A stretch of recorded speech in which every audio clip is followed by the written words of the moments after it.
Welcome to On the Bench. I am your host for this episode, Brendan Stone. I'm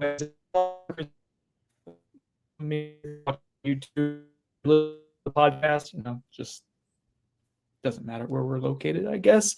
And welcome. We are here to celebrate. It's a celebratory On the Bench, guys, and a rare OTB live and with good occasion. Florida State, a convincing 31-17 win over Alabama. I don't think my energy is quite high enough for the momentous occasion that last night was. We've been working a real lot since then, largely because there's been a lot to write about, and that's been super freaking fun. Yeah, a convincing win, one that, frankly, none of us three really saw coming in that type of style, that type of fashion, where FSU really poured it on Alabama. Could have won by more.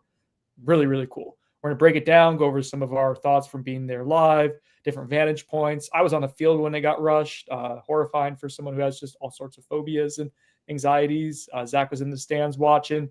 Chris and I were in the press box. It was a great time, fun. So many recalibrations now of what we think about what this team can be. A lot of vindication for Mike Norvell. Really cool stuff. So real quick before we go any further, a shout out to our sponsors. First off, Chattanooga Whiskey. Guys, I think I got to pour a little bit, right? It's an actual nighttime podcast for us. There you go. Yeah, this is our Founders Edition, which they release once a year. I think they already did their 2025 line. But this is their first one from a few years ago. This is their 10-year anniversary. So really good stuff. Chattanooga Whiskey, you can find it all throughout state of Florida, Georgia, Alabama, all within the Southeast really at this point, obviously Tennessee. They do a great job. Shout out to all of our listeners and subscribers who have given them a shot. It's a lot of happy customers for sure. And after I drink a little bit of whiskey, I like the house I'm in right now, guys, but if I were to decide to sell it, who would help procure a house? The Turner Group. The Turner Group. Come on, Chris. He beat me to it. We're good. You know what? She's not with us anymore, RIP. But do a Becky for, come on, a celebratory Becky. And Becky. Chris is tired as well. I'm practicing for the Becky thing. I had to untrain my brain as to not say Becky. Chris has a beautiful mind. There's no doubt about that. And him having to untrain and retrain. That's my bad. I didn't think about that. Let's get going, guys. FSU wins. Buyers to known, sponsored by the Turner Group. Can we use the D word? Can we use dominant? Yeah, it was dominant. I don't know where you're going there. Bye. Oh. FSU controlled that game for 21 minutes in the first half outside the first series that Alabama had. Third quarter was a bit of a back and forth affair with some, I feel like basically each side figuring out some things at halftime and throwing curveballs at each other. And then it got going. So, yeah, I think it's fair to call it dominant. What about you, Zachary? He was certainly the aggressor, as Mike Norvell called it. Oh, maybe no doubt about that. FSU was the more physical team. Yeah, I think they were dominant on offense and defense. Maybe not completely on special teams. We'll get into that, but I think in both other phases, and as in the game as a whole, I think describe it as a dominant performance. A little bit. Uh-oh. Were you yelling? Doing some cheering? Maybe. Okay, that's fine. That's fine. You're allowed. You're an alum. You went there. You're allowed. It's fine. Yeah, you know what? I feel like I'm just shy of saying dominance, but man, it was convincing. And if you want to say dominant, I'm not going to quibble with it. It was fun. And the reason why we can use the perceived D word is because of how physical they were, that Chris alluded to. And it was on both sides of the balls, guys. Often both sides of the ball, kid show. It's getting loose and loopy here at 9:00 at night. Now, I thought that they were super physical in the trenches. I thought that some of the perimeter blocking and some of the auxiliary blocking, Randy Pittman, Deuce Robinson, that was awesome. The Gavin Sawchuk touchdown run where he's running hard. And we asked Gus Malzahn about that today. He was like, yeah, it was basically like a culmination of an entire game of us doing that. But you get Richie Leonard running out of nowhere to help push him in. Luke Petitbon hustling. Javon Boggs, true freshman, having the wherewithal to pull Sawchuk in. Like, that was a really cool moment. Defensively, the way they bowed up, Chris mentioned, after that first drive, really dominant. That was dominant for the rest of the game on. I think the defense was dominant outside of the first drive. When we're thinking about the physicality, the way FSU really leaned on Alabama throughout the contest, I want to ask both of you, what moment stands out to you most? What we remember when you think about like in LSU 2023 with Jaheim Bell, just demoralizing someone going across the end. What's the posterized in your version of this win for Florida State from a physicality perspective? Zach, you're nodding your head. You first. Yeah, I'll say so that fourth down run by Ty Simpson on their, I think it was their final drive, or one of their final drives. He gets within 1 yard of the first down, and Jabril Rawls comes up, your cornerback, and makes a physical hit to prevent him from getting a first down. I thought that was an embodiment of the entire game. They had several, missed tackles on that play. They kind of let Ty Simpson get upfield, but for him to kind of finish the game that way defensively, I thought was kind of the final statement they made. There's a bunch that stand out to me. I really struggled to pick just one. I mean, I thought Earl Little on the very first defensive play of the game kind of set the tone with the way he came down and did it. Then you have Ashland Barker popping Ryan Williams pretty early in that game on that first drive. I think that to some degree impacted the way Ryan played the rest of the day. If I had to pick just one, though, I think I landed on Roydell Williams in the conversion when FSU played with big balls and decided we're going to, go for it here. And last year, FSU struggled in moments like that. Heck, over the years, FSU has had moments where they struggled like that. But on the evening, they went, they got it. It was a huge play. And the Sawchuck plays just a few plays after that basically sealed the game and put it away. And I love the fact I thought FSU would come out with a great deal of effort and play really hard. I just think that the whole offseason, that's been the tone. And Tony White doesn't come off as someone who tolerates you not doing it. I don't think he just speaks that game. I think he lives that game, especially the way he reacted to one of the scrimmages they had. And we know Gus demands it in his offense. Gus's offense is predicated on the idea of physicality and getting downhill and doing those things. And all Gus does now is offense. Like, he's not worried about anything else. He's not a head coach. He's solely an offensive coordinator. So I expected his offensive group, especially because that primary 11, and you can mix in a few other running backs in that group and maybe not a tight end, but those 11 guys that they mostly were going to lean on offense that were very well known, these are going to be their guys. They were going to have that physical nature to them. That's why they were their guys.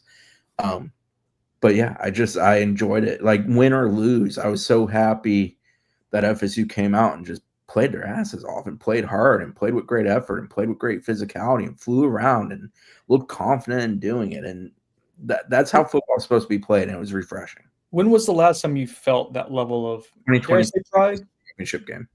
Okay. The defense played out of their damn minds that night. I mean, they were unbelievable, but there was a boatload of no doubt NFL guys on that group. Fabian and Braden and Jared and plenty of others. This group, chips will fall where they may down the road, but this was more about like coming out and setting the tone for a game against a great opponent on paper and a season. And it was fantastic. And, I asked a couple people, coaches and players down the stretch of preseason camp about the physicality of camp, mostly returning players and specifically to coaches. And like Herb Hand, who's been in coaching since I've been on earth. And just everybody was consistent that, yes, physicality is a focal thing. It always is in camp. But for this group, it was, you're going to be physical. Like, it was a demand of, if you want to see the football field, if you're a wide receiver or tight end, you're going to block. If you're a tight end, you're going to put large humans on their ass. If you're a wide receiver, you're going to be on the perimeter and you're going to be blocking. O-line, obviously, you got that job. D-line, same thing. It's your job, but you're going to have to do it to play. And then DBs, you're going to have to come down and you're going to have to fill gaps and you're going to have to hit people and you're going to have to finish. And linebackers, you're going to have to take on people in all sorts of situations and win. And we're going to be a team that wins one-on-ones and its physicality. That's just been the common theme. Mike Norvell, Gus Malzahn, Tony White, so on and so forth. And it was embodied by the way they played. And it was embodied by so many players. Rawls that Zach mentioned, Earl Little, Ashland Barker, multiple guys on the defensive line I thought brought that. Mandrell Desir was a blast to watch play football. His effort, his relentlessness, it was absurdly good. Linebackers, Blake Nicholson got into like a comfort zone and played really well. Stephon Thompson had some fantastic reps. Juice Cryer had great moments in that game, a huge fourth down. And then offensively, Deuce on the outside. Randy Pittman sprung 2 touchdown runs. Marquise Douglas, Biscuit had a couple moments where his blocking came up big. The O-line as a whole, for 60-some-odd reps playing together as a unit, they consistently brought it. You play like that every time out, you're going to win a hell of a lot of games. It's just that simple. Like, you're going to put yourself in an excellent position if you play that way and you take care of the football, that you're going to have a shot to win a lot of football games. And I wholeheartedly was not surprised by the effort, but I was surprised by how good it was and how much it came together. Yeah, can I say something? Like, I think I don't know. Can't physically? Can you? Yeah, I don't. That's debatable, but I feel like we've seen high effort at different times through Mike Norvell's tenure amongst his players, but like it was controlled effort here. And what I mean by that is like from the first defensive drive, especially, I noticed this right away. The defense knew what they were doing. They adjusted super well. All the calls they made, they looked ready to go on every snap. And that I could not say that even when Florida State had a good defense in 2023, it felt at times that they were lost. There were certain plays that you just knew were going to be broken plays because, for whatever reason, the defense wasn't set. They didn't know their assignments. It felt like everything was super well communicated. And then on top of that, all the guys were flying to the ball and showing 100% effort. And like, that was a breath of fresh air right from the beginning of the game. Yeah, and there were miscues offensively and defensively, but there was no grave mistakes. There was nothing that was a fatal blow for them in those two phases of the game. And that was also a thing that surprised me. I thought offensively, Gus puts a ton on the plate. He does a lot of things. There's a lot of movement. There's a lot of moments where O-linemen are supposed to show going one way to then go the other way, basically bluffing, or they are supposed to go a lot of movement, pulling. And at some point, you just expect somebody's going to go the wrong way and a play's going to get blown up and Tommy's going to be left on an island, not be able to escape and get hit. And, there's a play where I'm pretty sure Tommy's trying to shovel pass it and he gets hit. Keon Sabb comes down and hits him. And that play gets blown up. But, like, it wasn't a grave mistake. FSU was able to live, move on, play the field position game and do well. And offensively, FSU consistently moved the ball. I think every touchdown drive was 50-plus yards, if I recall correctly. Sorry about that. And I came away thinking like, the way it operated gave me a sense of like, man, if they're consistently this way throughout this year, they're going to have a real shot. And then defensively, I thought at some point with the switching off of DBs in the zone that someone's going to get running free. And I think maybe the worst moment, obviously Bernard had a few nice catches and had some space work and he put up really nice stats. But the only instance I can think of where like a big play almost happened was the one where Edwin get called for PI. And that only almost happened because Edwin slipped. It wasn't like it was a miscue and a miscommunication that almost was fatal. It was just a guy slipped on a slippery field. So I don't know. It was, I think, very highly of Tony White. And we know Gus Malzahn in a good version of himself calling plays. It's awesome to watch. Like there's a rhythm to it. And when it's really good, man, it gives people headaches. I was just surprised how it all came together. I just didn't expect that. There was not, I didn't think FSU was as good as they played, but there was also the element of I didn't think FSU would perform to that level out of the gate. I just didn't expect it. I felt relief for a variety of reasons, but from a covering the program standpoint of just being like around it and having some emotional ties to it, wife being an alum and friends, family, the community, like just to be like, they needed this. By all accounts, some things to straighten up a little bit, but like a really successful debuting of the new look Doak Campbell Stadium that was well received by pretty much anyone I've talked to. The product on the field helped a ton. We didn't talk about like the storming of the field. I guess we did. I was stuck there. But the storming of the field, the reaction, the Soldier Boy like dancing. I did like white reporters having to ask about Soldier Boy in the press conference. That made me happy a few times. The song "Crank That" where they say "Superman that hoe." That one. That one. I thought that was. Question? Huh? I said, was that your question? Yeah. What does Superman mean? Can you explain it? Just in vivid detail, please. Just go in depth on what that actually means. But anyways, I digress. It was a celebration of feeling like you made it out of the darkness. And that doesn't mean you've made it, right? Like this is one game. Mike Norvell was very clear about that. But like the relief I felt was similar to 2022 LSU and that like, oh, they have pieces to do things now. And just after watching last year's constipated offense and and often way too like listless defense. You have guys who give a shit, and that felt good. What are you laughing at? Oh, such a boomer. See these grays? It just felt good. It felt good that they have something to do something. That's the best way I can describe it. And like I imagine there has to be a weight lifted. Chris mentioned in his column today the elephant in the room, like the actual elephant. I mean, the Crimson Tide. Get it's a play on words. There of like Mike Norvell's future and sustainability, your finances of what you committed to the program and needing all of this to work out. I was like, oh, thank God it did. It did through this one game sample set, but like now that takes us to something, guys. We'll get into some of the granular stuff, but like big picture, we have to recalibrate what this team can be. Like we all were around 7 wins or so, give or take percentage points, and that's like hovering what Vegas did. Well, none of us had them winning this game. AB, credit to him, was the only one who did predict it. Although I don't know what his points in the win shares was. But I digress. Like we thought they all had a chance to win this game. We didn't think you'd come in and snatch it from them like this. And that happened. And so now, guys, we have to think about what it can be. Chris, you mentioned it has to happen. You have to bring this consistently to be good. I still don't think you're gonna be the most talented team in 2 or 3 games remaining now. But even that, like you're closer. The talent gap's closer than I thought it would be given the Alabama game. Is that fair at this point to start thinking about what ifs? Yeah. I mean, week 1 of college football is always kind of a weird deal in the sense of like, is that team legitimately who they showed? Or like, take Clemson, for example, against LSU. That offense, I think all of us suspect, is not as bad as it looked against LSU. And some credit to LSU defense. But there's a degree of like trying to figure out the real versus the fake.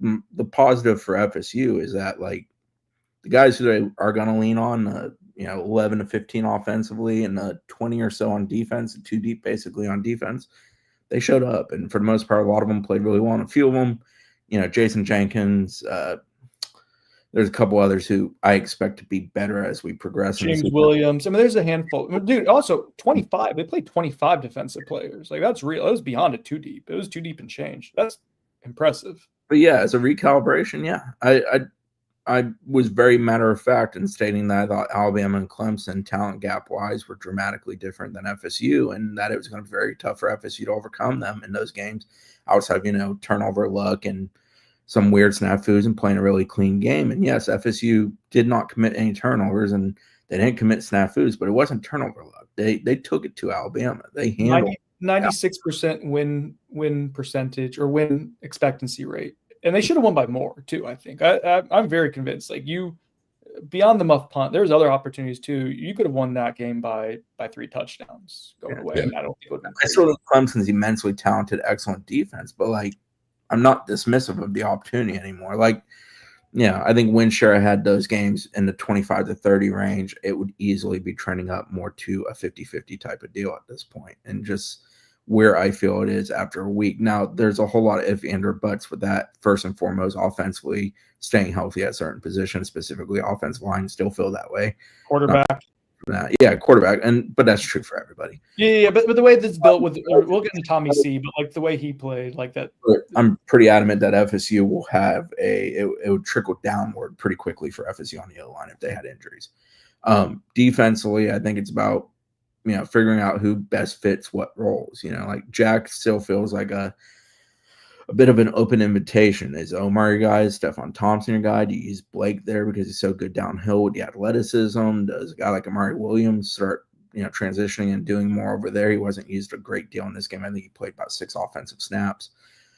Those are interesting questions. But yeah, I exit Saturday feeling absurdly better about what this team's capable of being. I thought this team had a ceiling, and I don't really feel that way at this point. I feel like they're allowed to basically go and do what they have to do. I'm not saying I'm suddenly thinking 10, 11, 12 wins. I'm not there with them. But could they? Sure. Yeah. Like I don't – they're not capped. I'm not capping it like I was going into this. Yeah. I think that's the best way. Season thinking 9 would be ultra impressive. 10 would be like they're allowed to go do what they want to do. They can play with anybody on their schedule if they play like they did on Saturday. Yeah, I've seen a lot of people try to, try to discount this win and say, maybe Alabama's not that good. I think we have to remember Alabama is, per the talent composite, the number 2 most talented team in the country. Florida State's number 19. So I know that's all on paper, right? The team still has to go out there and play the game, but Alabama in theory should have a floor to what their season should be with that amount of talent. And Kalen DeBoer has shown that he's not a bad coach. That I don't think that they coached a great game against Florida State.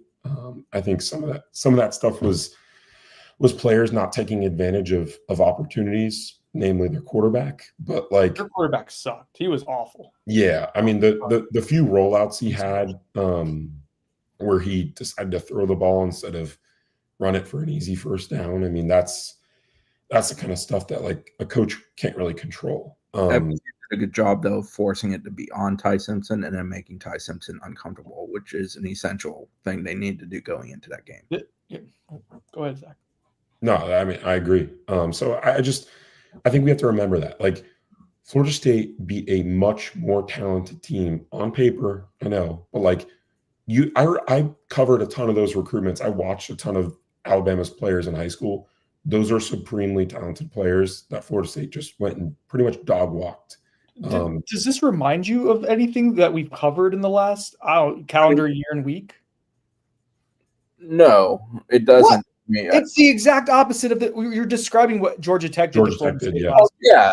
You're describing the exact. It's a scrappy team that was an underdog with a mobile quarterback, just took the better, more talented team to the woodshed and made FSU quit the rest of the year. I'm thoroughly convinced. Georgia Tech decided to turn into a fist fight, won a fist fight. FSU decided to turn into a fist fight, but FSU decided they were going to win any kind of fight in that game.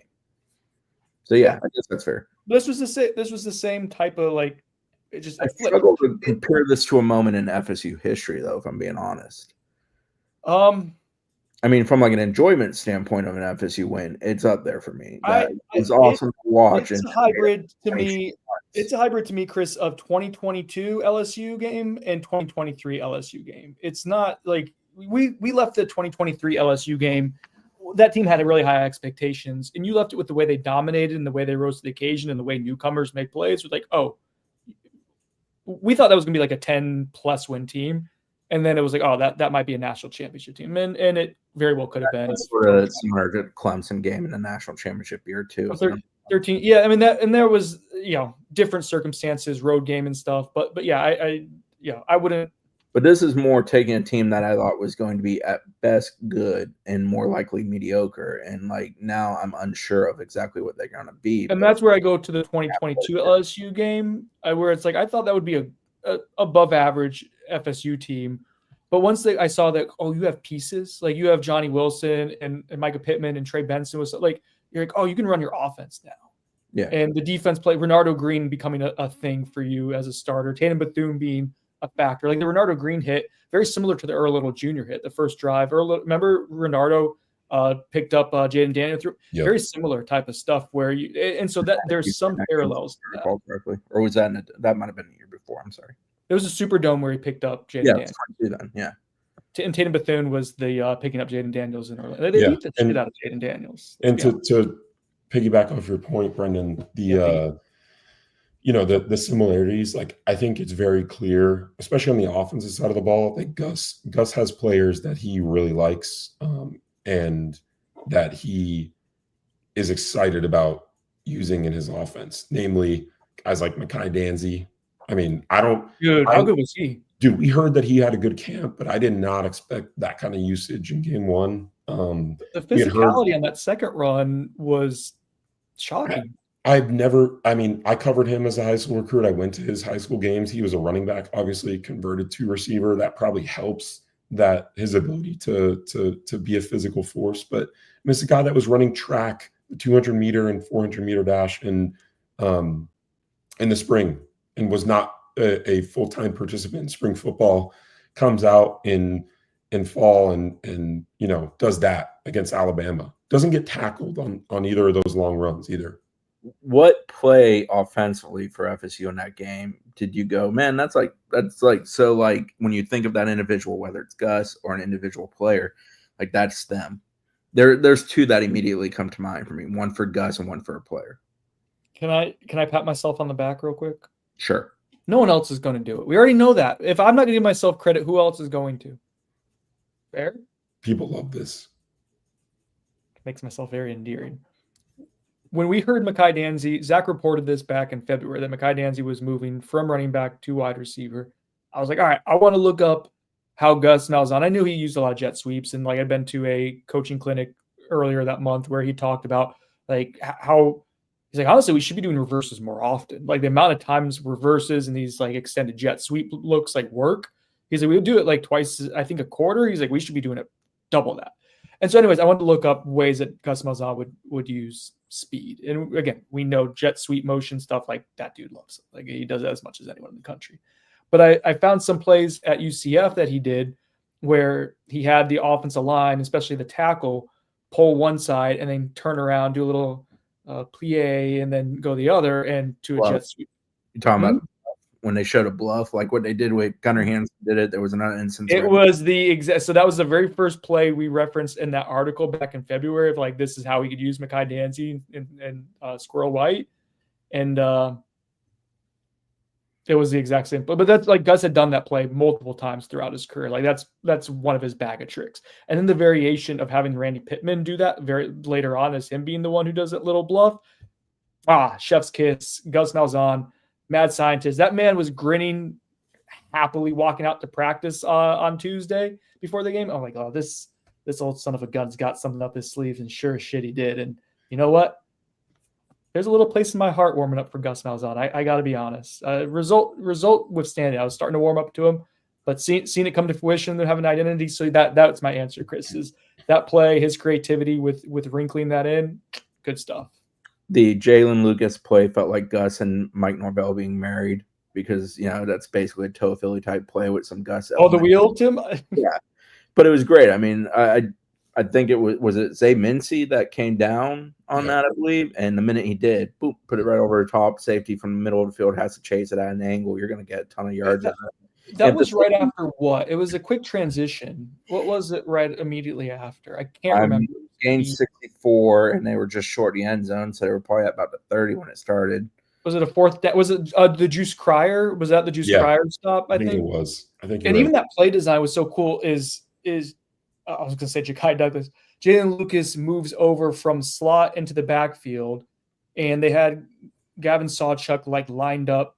It wasn't quite in the back. It was weird where he was lined up, and the play starts with Gavin coming over then as like a play action look, and they just snuck him right out. Like the quick transition to the turnover. It was like they had this play ready to go for if there was some kind of like quick transition. And eye candy, Gus Malzahn. And yeah, for it to go to Mike Norvell's guy, Chris, I like that. It's a good call. And the player one's Tommy on the scramble where he gets to the chains, gets popped, picks up the penalty, and is grinning like he just won the lottery. That felt like FSU versus Tommy when he was at BC as one of those moments where, like, if you're the opposing team, you're ultra frustrated because, one, you thought you had him. Two, he just got to the chains. And three, damn it, we just gave him 15 more yards. And that's Tommy in a nutshell. I thought, to Castellano's credit, he was in complete control in this game. Decision-making was quick and efficient. They put him in position to do stuff successfully, but he also made a lot of things happen. And was he faster than you expected in person, Chris? He's ultra quick. His quickness, it's that first 10 yards when he goes, he makes a decision to go and he goes. There's no hesitation. There's no buildup. He's fast. I mean, I was at the game at Chestnut Hill where he ran wild, and he's pain in the backside. I mean, he's not fun to scheme against. And if you keep yourself ahead of the chains, which FSU was excellent at, as they gained 4 yards per rush on about half of their total rushes on the day, 4 yards or more per rush on about half their rushes on the day, that puts you in a great position to play the way they played. And that's a credit to Gus. That's a credit to Tommy Castellanos and the other 10 guys that were out there too.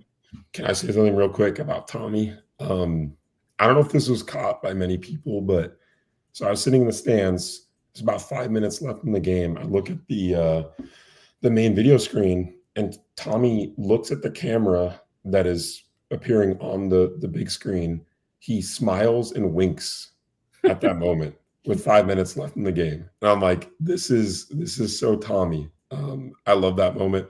I think he's just like, his confidence really spreads throughout this entire team. They kind of talked about that. Norvell did after the game. That was the Josh, was it Newberg's point? I think it was Aaron Cabrera's point that Josh Newberg capitalized and was like, yeah, was him being the evil Jordan twin. Travis's evil twin. Oh man, he's the anti DJ Uungalele. Like he is the bizarre word DJU is what I view it as, and that's kind of what I was getting at, was that type of confidence and cocky is fine if you're going to back it up, and that young man is willing to back it up. He played hard. I thought he played very much so within himself. He was exactly the.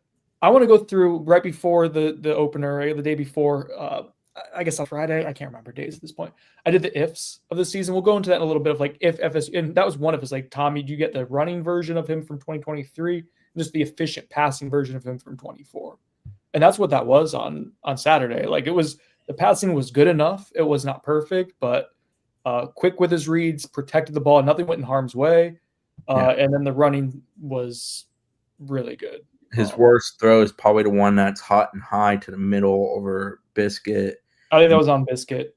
Yeah, it seemed like it based on the post-play reaction on the sideline between him and Biscuit talking, and Biscuit also talking with the coaching staff. So there was a tripping on that play, like a pretty blatant one. Where Sawchuck got kind of chopped and caused those two routes to kind of smack together. Yeah, it seemed, I mean, either it was accidental or not. It doesn't really matter. Like, that impacted the play. It should have been called. And that was the 3rd and 4. You get the ball at midfield then. There's so many opportunities for FSU to run away with the game. And credit to them for closing out. Maybe they had to win that way. Something Mike Norvell is fond of saying. But one more point on Tommy, Zach, if you want to share him after the game, I think an idea of kind of if they keep winning like Tommy, Zach's point when they got Tommy Castellanos, and I'll let you share this in a second, but like, was if it's either going to work really well or it's going to be kind of combustible, right? It's going to be it's a light rod. They're extremes. They're extremes there, but it's another reason why this result is really important. Is like, because I think it builds that ethos. It makes Tommy Castellanos. So he makes him Tommy C. Go ahead, Zach. Share a little bit of his personality so people get it. Yeah, so we after the game, I was doing interviews with recruits outside the stadium, and that's also where the players exit. And Tommy was one of the last players to leave. He rolls out.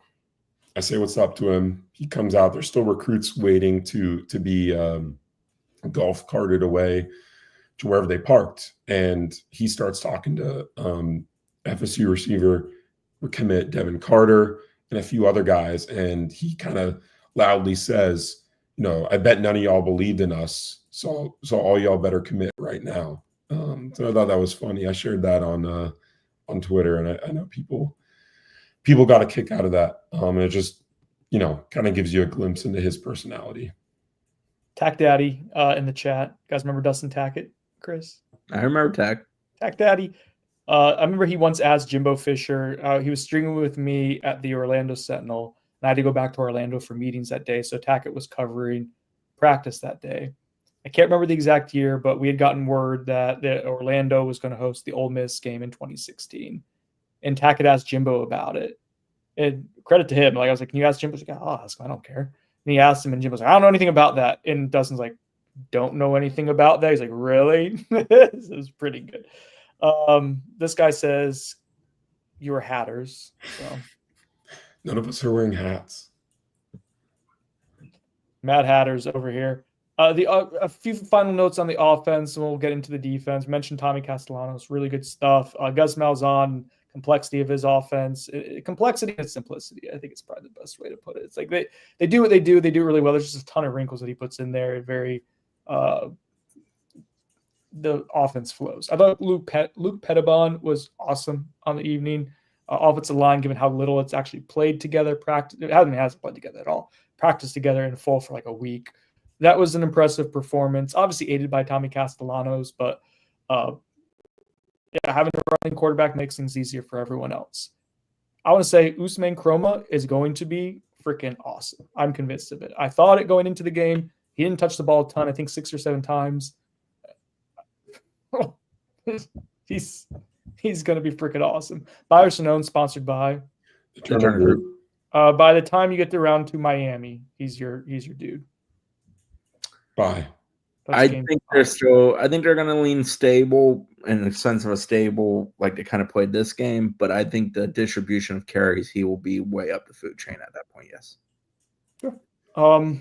Yeah. Offense was really good. Are there any other I want to move it along here. No other performance. Randy Pittman. Yeah, Pittman was awesome. The blocking's fun. The one on the hold by Biscuit, I can keep watching. Also, ticky-tacky hold call.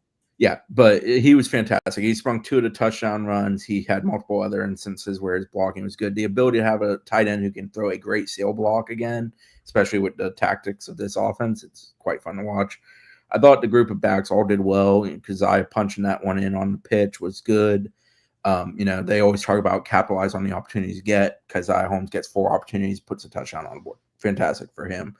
Chuck was good. With the inside zone stuff, like that's a really good fit. That was a good pickup for them. And then receiver wise, it was mostly the Deuce Squirrel Boggs show. Squirrel and Boggs kind of split the amount of distribution of snaps, and Deuce was out there pretty consistently.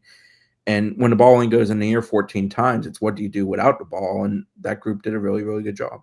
Hey, real quick, a little note that I thought was important as we move it along. Gus Malzahn today in his press conference on Sunday evening, when he was asked about Mekhi Danzey, talked about like the speed and stuff like that. He mentioned him playing really well without the ball, and I have to go back and rewatch to see exactly what he's talking about. But I think that's important because if you want to try to get that dude more snaps. So the one where they go heavy to the right and score, Landon Thomas has a double block on that. I believe Danzey is set up right beside him on that, throwing a block. So that might be one instance. Okay. Well, that's how you earn trust to get more snaps. And I mean like a higher percentage of snaps. So that's just something that, like, the fact that Gus went out of his way to mention that, I thought that's the thing that's like, okay, if you can get to a point where you're trusting that guy to play pretty consistently within the offense and not just be a spot, player, that changes things because of the speed that he has. Obviously, you don't even get to see it vertically at this point, but like that exists. We know it does. So that's cool. Defensively, man, I thought everything that Tony White had talked about this offseason in terms of guys who he said will play well, I think the things that he had demanded of them, even the idea of like, if you don't play with relentless physicality, you're going to get pulled. Like, I think he even made the way in-game rotations occurred. I think he even lived up to that. So like everything that we thought Tony White would be, and we were all really excited about that hire. We really liked what we had seen and heard from him once he got here. I was unsure whether he had the hosses to make it work this year at the highest level. I still don't think that he has, like, I still think there are limitations to what they might have, but he's going to maximize them. I walk away convinced of like he's going to get guys to play hard for him. He's going to play the guys who are willing to play hard. And more important than that, maybe, or just as important, he's going to put them in position to be successful. And like another relief. Like, I think that hire worked. We knew some things about the scheme, and like you wrote about it, about the Rocky Long scheme and what Tony does with it. And the idea that like it's not one size fit all. It's about variety and kind of leaning into the skills of the individuals you're using in different ways. The thing I liked in this game is I felt that in real time. Like there were a lot of instances where the way it looked up front, whether it was 3 or 4, bringing another guy down or filling a gap immediately on the snap, there were a lot of different body types in a lot of different places doing a lot of different things at a lot of different times in a lot of different situations. And that's pretty fun. Like they threw a lot of bodies at it, and a lot of them did really well. I really, really liked how Stephon Thompson played. Mandrell was awesome. I mean, that's the film. That's what you put on film, and you show everybody and say, if you play this way, you're going to play. Tony White said Mandrell this year, and Darryl should be a freshman All-Americans by this season. They, as a staff, Tony White, the defensive back coaches, Mike Norvell, injected so much confidence in Earl Little all offseason intentionally. They went out of their way to make him forward-facing as a program guy and talk about him in the sense of, this is our dude. He's going to be a dude. He's going to be great for us. That was in like every ounce of that game, you felt Earl Little Jr. and cool. Like that, like they recruited Earl and thought he was great, and he struggled out of the gate last year, but they stuck with him. They believed in him. They injected him with that belief, and he's taking it and he's running. He looks like a guy who's going to be a hell of a player to watch for the next 11 weeks and maybe beyond that this year. And he's going to be the player that he was supposed to be coming out of high school, and why FSU went after him both as a high school prospect and then a portal prospect. Linebacker group, I thought was really sound. They went 5 deep there. I thought they did a good job of kind of riding the hot hand, sticking with guys. Cryer played a great game. Blake Nicholson really came on down the stretch. Mentioned Thompson's play that I liked. DB-wise, I thought Jabril was really good. Earl was excellent. Edwin played really hard. I felt like you felt Edwin's presence a lot. Not all of it was great to hold, for example, but I think recruits even remarked to Zach that Edwin was a guy that kind of jumped out at him. I liked that about Edwin. And then Ashlyn Barker was excellent. And I'll eat my crow on Ashlyn Barker. I was a little skeptical if I wanted him to be one of your 3 primary safeties on that football field. After watching him play to all directions and do it really fast and really effectively against pretty good Alabama receiving core and offense as a whole, yeah, he earned it. Yeah. Every bit of it. The buzz we heard about him surging in camp in the last like 2 weeks or so of fall camp was clearly legit. I mean, he's one of their better safeties back there, and that's a huge development for a position that had a lot of uncertainty even heading into this game. So yeah, I mean, his length really shows up, and his ability to cover ground was, like Chris said, was super impressive to me. We were walking, all 3 of us were walking back from after covering the game and whatnot to the car. And I was like, man, who I just keep thinking about, like who surprised the hell out of me? And Zach's like, I know exactly who you're going to say. It was Ashlyn Barker. I think I've been closer. I don't know if I'd been the president of this fan club, but I don't know if anyone had a fan. I think I was the closest to like petitioning to start a fan club, maybe, of him. And even then, like he surprised the hell out of me. Zach, can you do a Batman impersonation? This is JW. Says Zach's the next Batman. So, where is he? Where is he? That's pretty freaking good. Wow. So I think this is a good transition point. We're talking defense. Thoughts on key issues that they need to address at this point. There's more than just defense, but yeah, I got a few, and then I have a point that I think I actually feel better with. But I think the main ones are they have to recalibrate with whether James Williams can be an every down guy for them. Maybe this just wasn't his matchup, but they pulled him. It was a pretty quick pull, which I give him credit for. The first drive, he was really poor. Now they end up playing him more in a rotational capacity. Like, he still got 26 pass rush snaps. He had 6 pressures. So, like, there was some good stuff there. But some of the body language for him, I think some of the frustration mounted pretty early. Like, that's something you're going to have to consider, because that was someone they were pretty, like Zach's reporting was like they expected him to be an every down guy, and that came to fruition. Like, he started as an every down guy, and they were quick to pull, which also a hat tip there. So that's something to recalibrate. In the secondary, I thought that was pretty clean. Blake Nicholson, as well as he played, I thought Tony White did an awesome job putting Blake, who I think was probably of the 5 main linebackers, considered the furthest behind in terms of just being comfortable within the defense. I thought Tony put him in really good positions with run blitzes, with just putting him on the edge to let him be impactful there. But there was a few plays in coverage where he was not in the right depth, I believe, without me knowing for sure. Just look at how the zone coverage kind of unfolded. Getting him, if he's someone you're going to be giving 30 snaps a game to, he can't give up to the biggest passing plays. Q had some of the same issues as a corner. Q did, that's not, and Q had good moments too. I mean, both of those guys did. Like, his tackle for loss was a huge pivot moment early in that game. Yeah, it was. That was big. But yeah, Q did as well. Jeremiah Wilson was okay. He's kind of quiet. Some of the PFF numbers weren't super kind for him in coverage. But those are some things to fix. I think Tony White talked about that a few times where they were still communicating as the ball was snapped. That happened a few times. I don't think there was anything like super glaring. It's just I'll say this. I left the game, and more so I left the rewatch being like, the defensive line, I think, concerned me the most of any unit going into the game. Even the way the first drive started scared me quite a bit. I was like, oh, this is kind of what we thought. there's still a lot of rust to kind of shake off of that group. I think there's a chance for it to get much better. Like Jason Jenkins looked rusty. That's not a surprise, right? He should only get better. Daniel Lyons made a decent impact. I think that was one. I mean, I'm doing a story on that now. They used him all over the place. Nose tackle, 1 tech, 3 tech, 4 He was at a 5 tech, and he was even lined up as a stand-up defensive end at one point. Yeah, when he lined up as a stand-up defensive end, Multiple times. Yeah, I was laughing at that. But they used him all over the place. He did well. I thought Daryl Jackson played well quietly and freed Daniel up to go and do things. But Daniel Lyons, point being, is going to get better because he was really in practice in the spring and didn't practice for the first part of camp, or at least not full go. The Desir bros should get better. I love that they both subbed in together for the first time. And that didn't stay the whole game. But I like twins. I mean, they were talked about in unison pretty consistently throughout camp. So it's just funny that their first college snap like fittingly together. But they should get better. I think James Williams recalibrate, figure out what he is. Did he gain too much weight to lose some explosiveness? Like they got to figure that out with him. That should be okay. You're going to get Kevin Wynn back. Zach reported probably the Miami game. I heard they might even be Virginia, but I think they'll aim to be more cautious.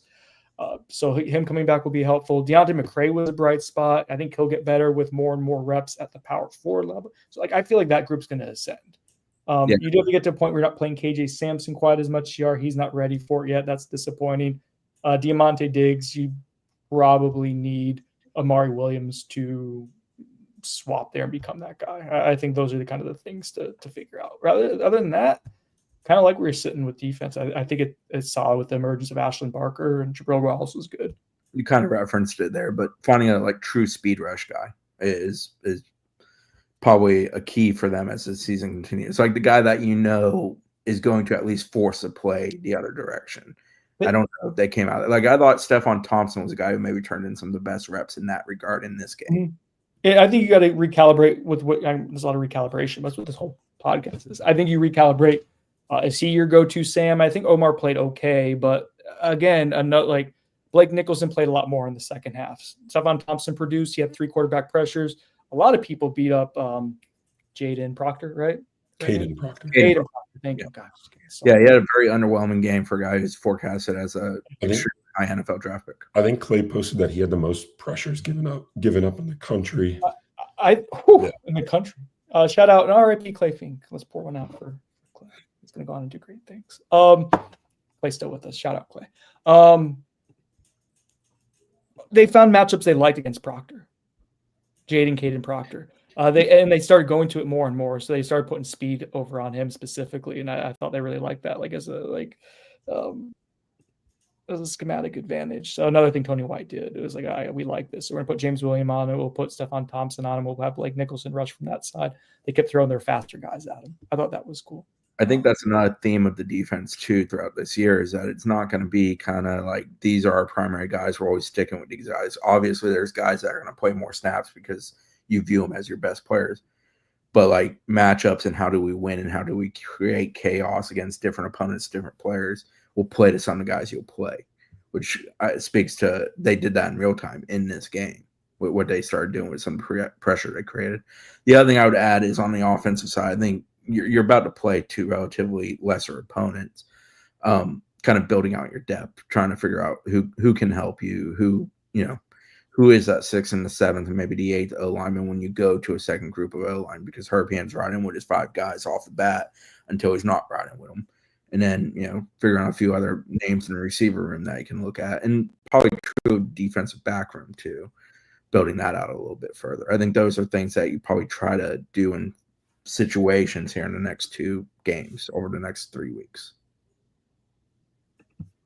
Sorry, I was playing with something on the other screen. Don't worry about it. Let's see. I have something I want to go over real quick. I did a story on Friday. It was the ifs, right? The what ifs. Generally, I've found in my sports fandom career, like the career as a sports fan and as a sports writer, the more ifs you have, the less likely it is that things work out well for you. That's not like it can still work out well, but generally, like 2023 being a good example, you didn't have a whole lot of question marks, and once most of the ones you did got answered positively, it was on and running, right? And so that's just generally rule of thumb. And so I wrote down some of the biggest what ifs that I had, kind of stream of consciousness going into the season. And I just want to kind of check the boxes of things that we feel after one game sample size of like, have these been met? So I think that might kind of play to going in the full circle here of recalibrating what we think about this team and what it can be. Chris saying there's not a ceiling to it. If Tommy Castellanos blends his 2023 running efficiency with his modest 2024 passing efficiency.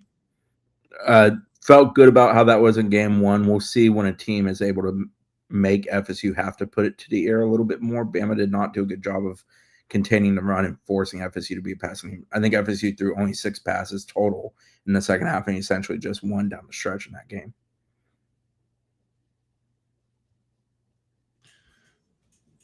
Sorry. I was Tony White just tweeted the Nola Awards. I wanted you to show that. I thought that was pretty cool. Oh, okay. Send it my way. I did. It's in the. Okay, I had this closed down because I was. Oh, that's really cool. All right, I'll give it a second. I'll pull it up. What was the question? So I can. Did you hear the whole prompt? Tommy, it's the ifs. Oh, the what ifs. What ifs? Talking about Tommy, if he could blend 23 rushing version with 24 passing version, FSU could be the best self with him at quarterback. Do you feel better about that after game one? Absolutely. Yeah. Okay. I mean, I think they probably still need to develop their passing attack more. Did not feel like that was a key component of their win, but it didn't have to be, and maybe it doesn't have to be on most occasions. But I'm sure there's going to be positions that they're put in throughout the season where they do need to rely on him to make passes down the field. Yeah, I think I agree with you on this, Zach. I think the thing is that like FSU, the expectation with FSU throughout this year is they're going to be run first and they're going to be run heavy. But at some point, situations are going to force them to have to throw themselves back into a game or in a situation late in a game where they got to go to year, and that's going to be an interesting thing. So they do these for games, or is this for like the week of practice and the games? I think both. I mean, there's going to be – so go ahead, Zach. Read it out first if you want to go down there because we were just finishing up defense. It would have been great if I got that in like 3 minutes ago, but I digress. Yeah, so defensive player of the game, a.k.a. the War Daddy. Let's retire that term. Yeah, he doesn't – he needs to know. He needs to know that's not what we do here. Yeah, Earl Little Jr. That's an obvious one. He set the tone. Yep, agreed. Cool. Next up. Defensive lineman of the game, Mandrell this year. The Trench Mob Award. Cool. Yeah. Yeah. Hell yeah. Mandrell deserves it. Good shit. Oh, stuff. Biggest defensive play of the game, Justin Grier, his 4th down stop, I'm assuming is what they're referencing there. On that play, if you go and watch it, he literally, as that ball's hitting the air, he's in the middle of the field. So he's having to force and ride it, get out there. Not the best pass in the world. You know, Ty Simpson didn't put it on the guy where he could continue to route real easily. But Juice's hustle to get there and to pressure the guy as he's having to make a difficult catch is why that ended up short. Most physical, the Freight Train Award goes to Jabril Rawls. We talked about his physicality already, especially on that 4th down stop. That's well-deserved. No speed.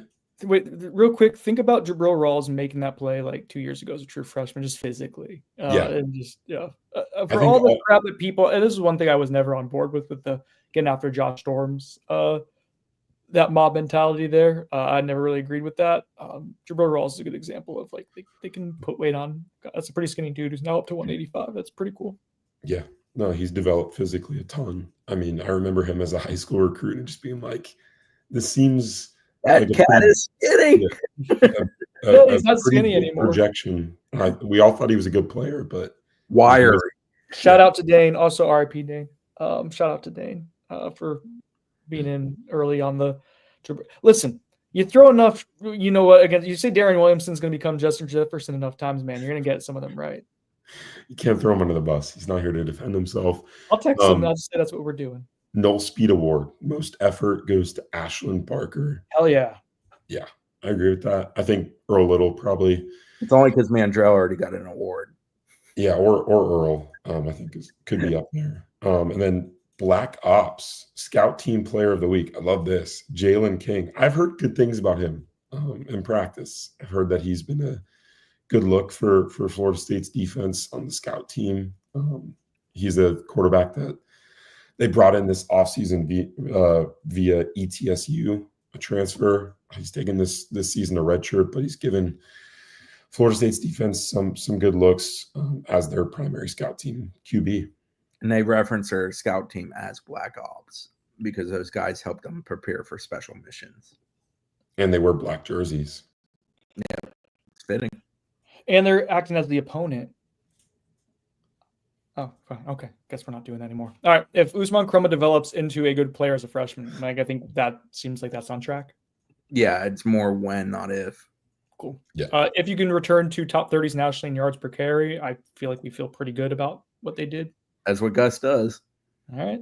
If just one of your 4 veteran O-line transfers is an all ACC caliber player, hitting on Micah Pettis or Luke Pettibon could change the complexion of the O-line.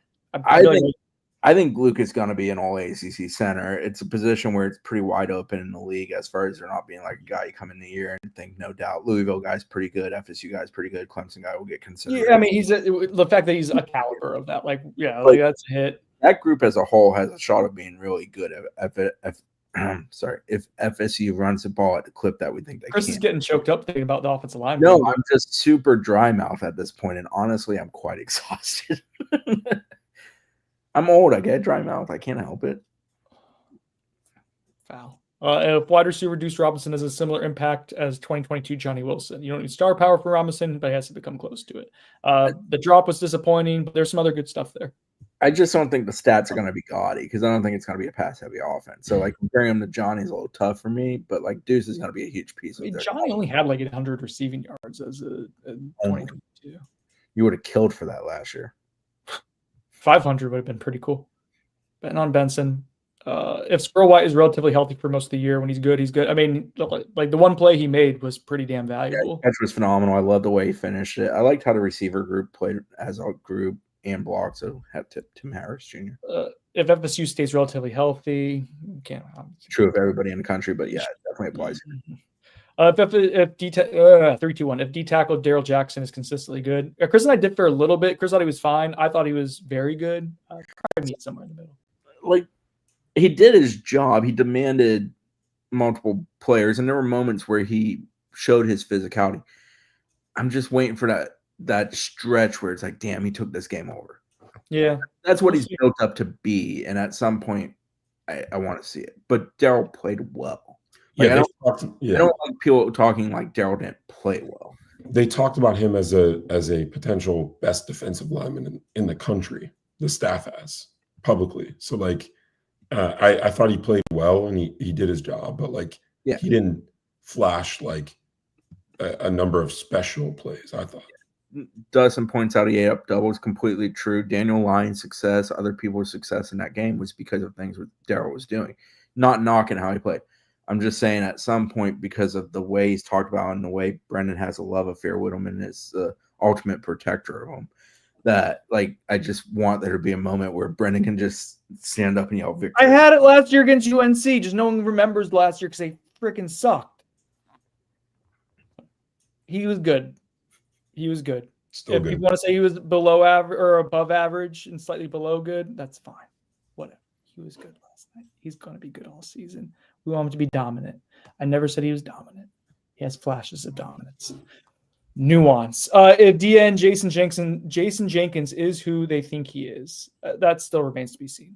Yeah, the guy just took the rust off. He just looked. He looked like a guy that definitely had an adrenaline dump in that game, in the sense of like he just wasn't real quick at times. I thought like at least he was. I thought he was. I mean, they played him a lot. Like that's not. I'm not saying like 2000. Yeah, I think so. About that. And he probably would have gotten more if he was playing at a higher rate. Just wasn't. Yeah, I thought the Desier Bros were more impactful than he was in the first game back. If you get even above average play from the linebackers, yeah, I feel pretty good about that at this point. Okay. Yeah. If you get even, I just read that one. Boy. Tired and Chattanooga whiskey starting to hit a little bit. If a cornerback emerges as even just a decently reliable player opposite Jeremiah Wilson, I think Jabril Rawls showed us optimistic. Yeah. Okay. If you get 65 to 70 PFF grades from your two other starting safeties who aren't Little, I'm not sure. Ashton Barker was 66 right on the dot. I don't know where Edwin had his ups and downs. I need that to be a little cleaner. Kirkland was fine. Was really only a 66. Yeah.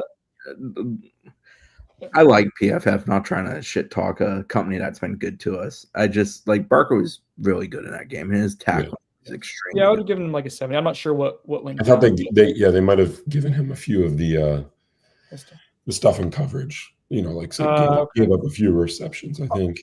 Also, like one thing, Zach and I were talking about that this morning is the PFF stuff. Like if he got a 66 every single game, that would be like a 7, like mid 70s, just because you do that consistently. So it's not reflective like this season. Total for what it's worth. If Earl Little Jr. is 75% of what they've talked him up as being, like, okay, that tracked yesterday. If you get average and consistent play from your two new specialists, Weinberg, good. Yeah. Matt could have been better. Matt could have been better, but nothing disastrous. I think we would take what we saw. I think we would take all of it right now. For sure. Okay. If you avoid long-term injuries at QB, we don't know about the injuries. Final one, guys. If you have the resolve that Norvell has discussed through the offseason, this isn't going to be the most talented team on paper. Most likely, in about 4 games, overachieving will have to come in the margins. Having a scrappy team that fights to punch above its weight class is essential. Felt like that for 4 quarters on Saturday. Yeah. Amen. It did. It felt good. Here's the bonus round punt return. So what's happening? Like, I'm not talking about just. First off, Jalen Lucas, appreciate what he did. I know he's going to make plays all season to an extent. I don't blame him. He did that in Indiana and got benched from doing it because it just wasn't in his bag. It wasn't his thing. I don't understand what's happening. Like, they got really fortunate with Keon Coleman last year. They recruited Micah Pittman to be that, knowing that he could do it well a couple years ago. In general, the inability to develop someone to being a decent punt returner has been a weird kind of bugaboo for them. I don't understand it. Yeah, so the 2 for Jalen, first one seemed like a knuckler that he backed off and it then bounced 15 yards. I get it. Like, yeah, if you don't think you can catch it, get away. Second one had a similar type of ball, not quite as knuckly, it seemed, as the first one. But in that case, he didn't get away. And then, of course, it hits him. I think he actually signaled fair catch right before it hit him, if I remember correctly. Mm-hmm. Yeah, it's just like you can't give away to hidden yardage. It doesn't need to be a strength, but it can't be a weakness. It's too often, like it happens too many years to where it's just you're like, oh boy, this is gonna be an adventure. Yeah, it's like never besides when they had Keon back there, can't remember a time and maybe Micah Pittman to an extent, but like you just don't feel confident that they're gonna go and field the punt how it should be fielded. Yeah, I agree. That's a frustrating aspect. Yeah, so we'll see. You have to kind of go back to the drawing board. Doesn't mean that Jalen Lucas can't figure it out, but it's was not a warm and fuzzies, and almost cost them. I mean, that was a reason why it wasn't one of the reasons why it wasn't. They didn't run away with it until the very end. Oh yeah, the Sam Singleton. Someone just brought up in the comments. Right out of the half. Yeah, they got some things to clean up. For the amount of time they assume that they're still spending a bunch of time on special teams. I assume that hasn't changed a lot since we've been there. But hey, yeah, I don't want to piss in Cheerios, which sounds like an awful flavor. A lot to be happy about. Let's end this on a high note, guys. What was your favorite moment? I'm not talking about the physical. Just anything from being in the game, anything like being back at Tallahassee, Florida State, whatever it was. Zach, I'll start with you. What are you going to remember when you're an old man? We're gonna be like, I was there that day.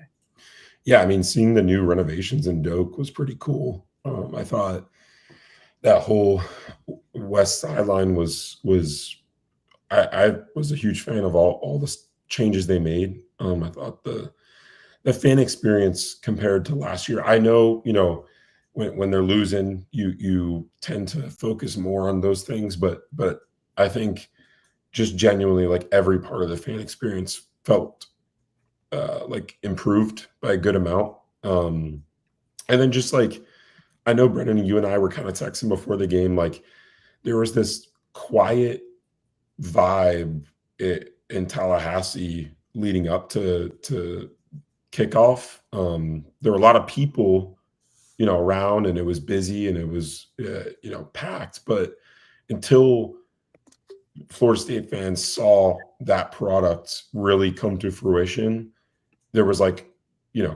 cautious optimism just because of everything that FSU fans have experienced in the last year plus. So just seeing that convert to pure joy and just it was cathartic, I think, to myself covering the program. I mean, having something that's fun to cover, a good team is just a game changer for us. And from a just enjoyment standpoint, we don't want to cover a bad product, regardless of whether you're rooting for the team or not. Like that's just, it's not a fun. It makes the job a lot more fun to do. And from a fan perspective, it must have felt amazing to see that kind of performance after everything that's been FSU football for the last however many months, 16 months, whatever, since the snub. When Tommy took the snap, had a clean pocket, throws it deep, not his bread and butter, not his strength, hits Squirrel, who fully lays out, catches it for 40 yards. And I just think, yeah, FSU came to play today. They're going to have a shot. Like Bama had success on that first drive, but they had to earn it. They had to grind it out. And, FSU wasn't great, but they weren't bad either. Defense is going to show up and play hard. Tommy puts them in position with that play. They score a couple plays later. It's a tied game. FSU responds to that first touchdown in the manner you're supposed to do it. Time to play a football game. Make it a 4-quarter game. That's what I was thinking at that point. Make it a 4-quarter game. See how weird it can get because it's week 1. You never know. And then FSU went out and outplayed them for the rest of that first half and put themselves in a position to control that game. But that catch, that moment with Squirrel felt like the pressure release valve of like, yeah, they came to play and they believe they can do this. And we've seen the defense fight already, and the offense, well, they just put themselves in position to put points on the board against what's viewed as a really good team. And we're going to play a football game here today. And that's, 9% on ESPN, every jackass like myself picking them to lose. Doesn't matter. They came to play a football game, and you play 4 quarters, and you see how it turns out, and that's why it's awesome. I don't think it makes you a jackass. I'm a jackass sometimes. Let's be honest. I don't think that's the reason. That's not the reason why.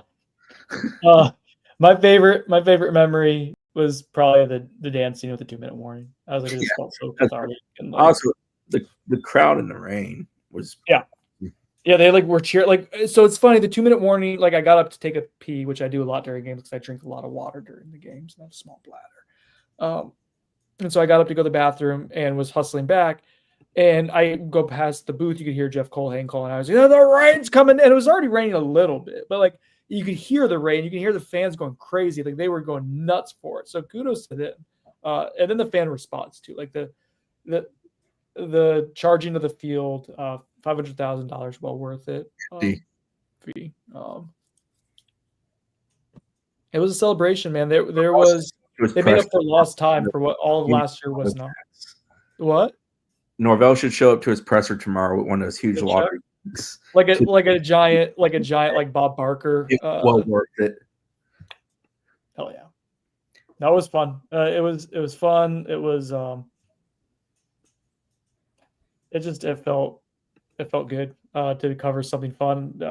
I wrote a column last night and people were like, this is great. And I was like, I was happy with how it came out, but it was like, man, we just got to write something that was positive for a change.